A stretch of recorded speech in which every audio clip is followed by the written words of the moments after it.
বাংলাদেশ জামাতে ইসলামী ফিরিস্তাদের দল নয়, আমরা মানুষ, আমাদেরও ভুল ত্রুটি হয়।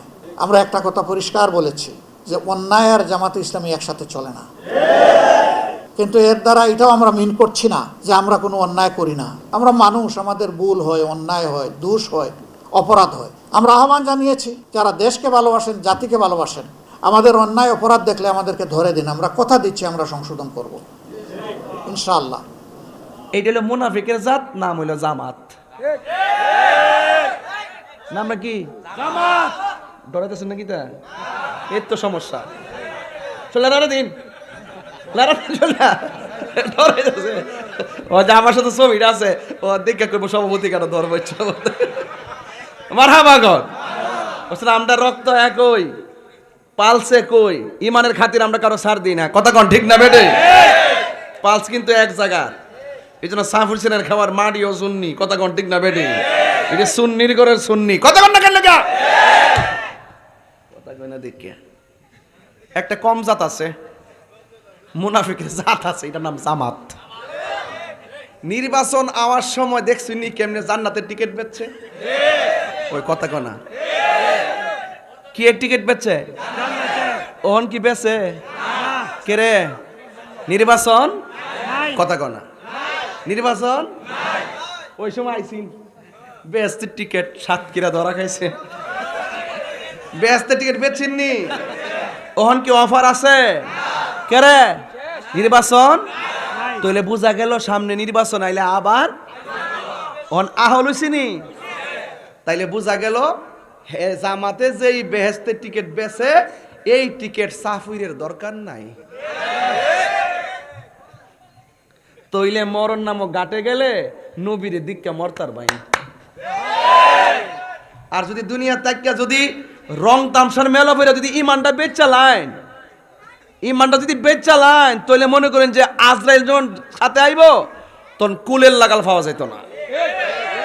এখন বলেন আমরা কি এই জামাত চাই না মদিনার জামাত চাই? এটার নাম হইল আহলে সুন্নাত ওয়াল জামাত। কথা বলেন ঠিক কি না? তাইলে আমরা সবারই চিনছি। তাহলে মরণের ঘাটে যাওয়ার আগে মুনাফিকি বন্ধ করতে হইব। মুনাফিকি কি করতে হইব? আমার প্রশ্ন করছে, আমি বলছি ফৈজিয়া দরবারে মারফতি নামাজ নাই, ফৈজিয়া দরবারে আছে দাইমি সালাত। কি সালাত? কথা কোনা দাইমি সালাত কিতা? 5 ওয়াক্ত নামাজ না, 5 ওয়াক্ত নামাজ হইল হাজিরা, আর দাইমি সালাত হইল আমিত্ব দাফন করতেইব। এই আমিত্ব জিন্দিগিতে দেখান যাইতো না, এটা দাইমি সালাত। অহংকার দূর করতেইব, হিংসা দূর করতেইব, রিয়া দূর করতেইব, তাকাব্বুরি দূর করতেইব, মুনাফিকি দূর করতেইব, মানুষের হক মারা খাওয়া বন্ধ করতেইব, দুর্নীতি বন্ধ করতেইব।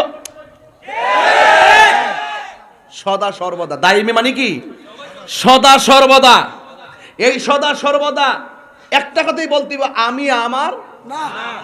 কতলা আইছে ফাল আয়া ক আমনে নাতি বিদেশে যাইব ডাঙ্গি দিব, আর একটা ক যায় কাঠ পাইছে না নাকি ইত্যাদি লোক বেলে গিয়ে নাইছ ইত্যাদি বেলে গাইছ। কথা পরিষ্কার কইতেবা আমি আমার না, আমার সম্পদ আমার না, এই সম্পদ না, আমি আমার না, সম্পদ আমার না, কোনো কিছু আমার না। আরে আমি তো আমার না, আমি কার? যদি আমার আমার করেন শেষ। যদি কোন যে আমার 5 তলা বাড়ি শেষ, আমার 10 গুণ সম্পদ শেষ, আর আমি বড় হুজুর হয়ে গেছি গা শেষ, আমি বড় বক্তা সেলিব্রিটি বাপরি বাপ কি ফলোয়ার, দেশ বিদেশ তাহিরির নামের প্রতি কেমন জায়গায়, আর তাহিরি গ্রাম হয় একটা বাপ লইছে গোড়ার গাড়ি লইয়া শেষ। বাজার আমার ভাই চিনি কোনো সময় আড্ডা মারতে দেখছি না আমারে। আমি আপনাদের গিয়াসউদ্দিন, আমি তাহির হিসাব না, আমি আপনাদের গিয়াসউদ্দিন, খেটে খাওয়া ঘাটে ঘাটে বাজারের গিয়াসউদ্দিন। একটা কথাই বলবো, টাকার চাইতে সম্পদের চাইতে ইমানের দাম অনেক বেশি। বর্তমান বাজারে ইমানের বাজারে আগুন লাগছে। এই জন্য ইমানকে ধরে রাখতে হবে। আপনার সন্তান কার সঙ্গে মিশতেছে, যারা জান্নাতের টিকিট বেচে তাদের খপ্পরে পড়ে ইমান চলে যাচ্ছে। সমাজের ইয়াং জেনারেশন তাদের খপ্পরে পড়ে বেঈমান হয়ে যাচ্ছে। আপনার বাপ দাদা 14 গোষ্ঠী আল্লামা আব্দুল্লাহ তিরসান রহমাতুল্লাহের আদর্শে অনুপ্রাণিত, ফরিদউদ্দিন স্যার আদর্শে অনুপ্রাণিত। এদের আদর্শে আমরা ধরে রাখবো, অন্য কোনো আদর্শ দরকার নাই। কথা বলেন ঠিক না বে ঠিক? এটা আমার পরিষ্কার কথা, এটা আমার পরিষ্কার কথা। আরে টাকা তো রিকশাওয়ালা রুজি করে। আরে বেটা তুমি যে লক্ষ্যতে হয়ে গেছো গা, 8 প্রকার আইটেম দিয়ে খাও, তোমার 8 প্রকার আইটেম হাইব্রিড মাছের চাইতে ওই শুটকির ভর্তাটা যে রিকশাওয়ালা ভাত খা আরো বেশি মজা পায়। ইমান বড় সম্পদ। আমি আবার বলছি, খাস মাহফিলে বলতেছি, ইমান বড় সম্পদ। বললেন না যে আমি রাগ করি কেন? কথা একটাই, ইমান ধরে রাখতে হবে। ইমান বড় কি সম্পদ। এই সম্পদ সাফির সকালবেলা বাজারও কিনতে পাওয়া যায়, ঠিক নি? কিনতে পাওয়া যাইব? খবরদার, যে জানে তার কাছে যাওয়ান লাগবো, যে জানে তার কাছে যাওয়ান লাগবো। যদি যে জানে না হের কাছে যান, শেষ। এই জন্য আমরা আহলে সুন্নাত ওয়াল জামাত, আহলে বাইতের মহব্বতের প্রেমিক যারা আছি, আমরা ঈমানকে সবচেয়ে বেশি প্রায়োরিটি দেব। ঘরটা দুর্বল হতে পারে, চেহারাটা কালো হতে পারে, ঘর না থাকতে পারে, বাড়ি না থাকতে পারে, আপনার ভিতরে ঈমান আছে? আপনি নবীর পাগল, আপনি ওলির পাগল, আপনি শাহজালালের পাগল, আপনি শাহপরানের পাগল, আরে গোলাপ শাহর পাগল, শালি বুগদাদির পাগল, মিসকিন শাহর পাগল, গরিবুল্লাহ শাহর পাগল, আমানত শাহর পাগল, শালি বুগদাদির পাগল, কল্লা শহীদের পাগল, গণি শাহর পাগল। দেন পাগলা, আমার জিব্বা দিয়ে আপনারে পরিষ্কার করে দিব। আর আপনার মধ্যে যদি নবীর প্রেম না থাকে, আপনার ছায়ার মধ্যে ভাও দিতাম না তাহিরি। কোটিপতি হইলো আপনাকে গোনার টাইম তাহিরিন নাই। বহুত এমপি মন্ত্রী ভাষে বয়াতে হে, যদি বয়াতে আমি দাঁড়াই ক্যাম্প করি, আমি আঙ্গুল দা টান্দা তুলে হারুন আল্লাহর রাস্তে।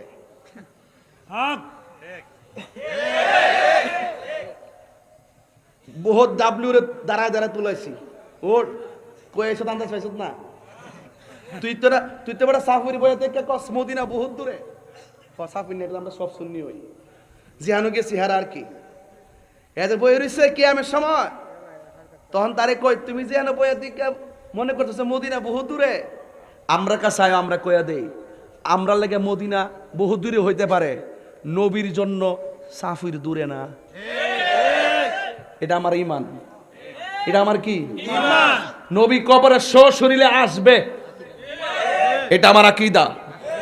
বলেন সাফিরের যদি একসঙ্গে 100 কবর দাফন, লাশ দাফন করে, একই টাইমে যদি মুনকার নকির আসে, একই টাইমে 100 কবরে, আমার নবী থাকার ক্ষমতা আছে না নাই?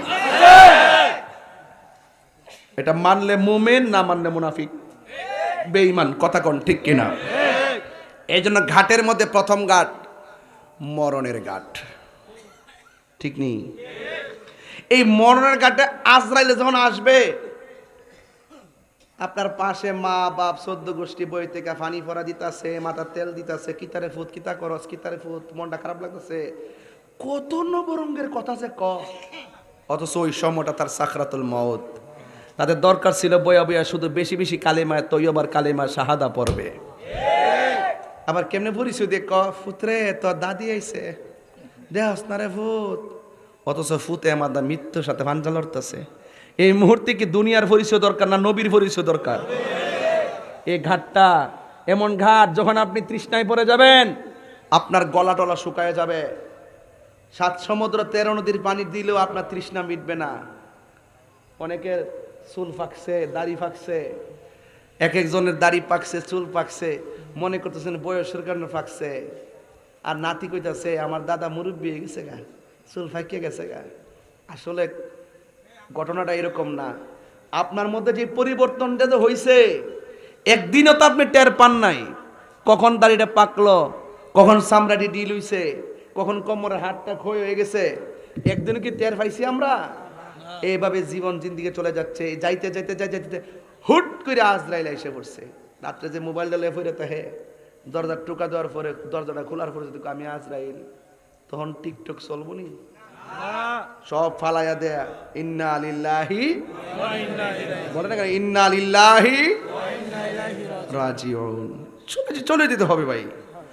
আমার মতন বহুত বক্তা, বিশ্বাস করেন কিনা জানি না, যাদের ওয়াজ আমি মাটিতে বৈশা শুনছি ভাই, সত্য না? এক একজন হুজুর আসলে আমরা পাগল হয়ে গেছি। আল্লামা আব্দুল শাহ রহমতুল্লাহ, আব্দুল জলিল রহমতুল্লাহ আলাই, আমাদের চাপুর যখন আসছে মানুষ পাগলের মতন ওয়াজ শুনতো। এই মানুষটা কতবার চাপুরে আসছে, হাস্তি বড় আলেম, বিসিএস ক্যাডার, ইসলামী ফাউন্ডেশনের গভর্নর ছিলেন। এই মানুষটা দুনিয়া থেকে চলে গেছে, তা আমি কি থাকবো দুনিয়াতে? মরণের চিঠি যখন আসবে আমার, কালিমার তালকিন দিও বারে বার। মরণের আমার, কালিমার তালকিন দিও বারে বার। প্রাণ ভরে দেখব চেহারা তোমার, প্রাণ ভরে মান ডেকে নাও রোজা তোমার। রাসূলুল্লাহ কিও পায় হবে আমার, রাসূলুল্লাহ কিও পায় হবে আমার, রাসূলুল্লাহ ডেকে নাও রোজা তোমার।